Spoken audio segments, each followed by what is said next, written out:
Hi, my name is Megan Zimmer, and this week we read through chapters 4 and 5 in our quality management textbook, kind of going over what the first main concepts were. Chapter 4 talks about organizational design and management and the important concept of effective leaders. So there's a quote on page 75 that says, effective leaders are competent in the perception, motivation, and empowerment of individuals, as well as dynamics of high-performing teams and intergroup collaboration strategies.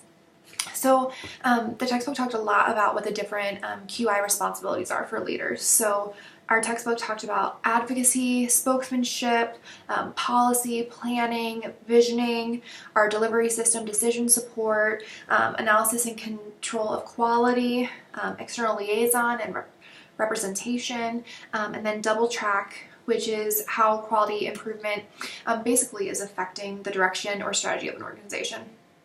So those are just a couple of the main points. Chapter 5 talks more specifically about medical informatics.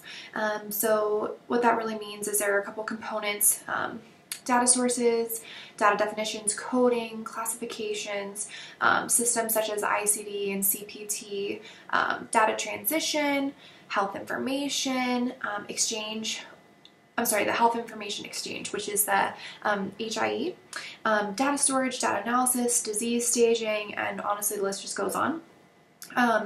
Also, Chapter 5 really talked about the importance of our EMR, our electronic medical record system. So it talks about how utilizing the electronic medical record system really is going to improve on things like quality. It also helps us track the data to then make changes and work on our quality improvement. And so, the biggest thing is all of these things work on eliminating errors. So the EMR specifically really helps with that.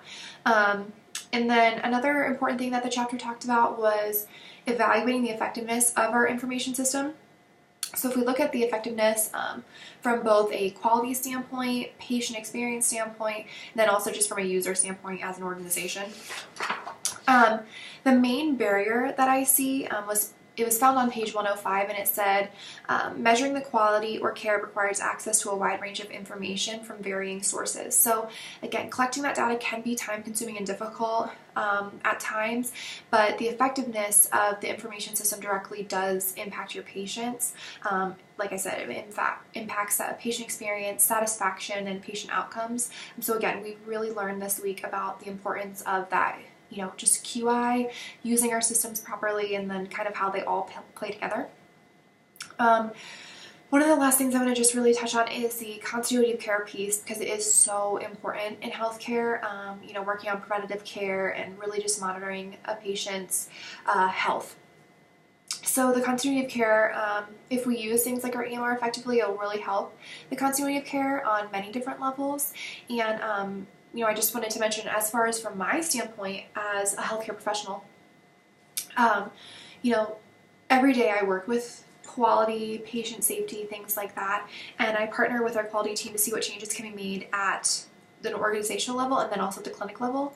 So we do, we have a new electronic medical record system this year, for instance. We just transitioned to Epic, and this week it really just kind of made me point out, once we gather some of that data from our new system, it'll be really important to make sure that we can use that effectively to kind of measure what the patient outcomes look like, what changes need to be made, and then just evaluate, is the system really working for us, because it is obviously a transition. And I think it was huge this week, just kind of realizing how medical informatics affects every level of someone's job in healthcare, specifically mine, and just the huge impact that medical quality management is, for my job and all healthcare professionals. So learned a lot this week. It was really great. Again, just really focusing on how these quality measures can really benefit an organization, benefit our patients. And so, yeah, it was great. Can't wait to continue learning. Thanks. Bye.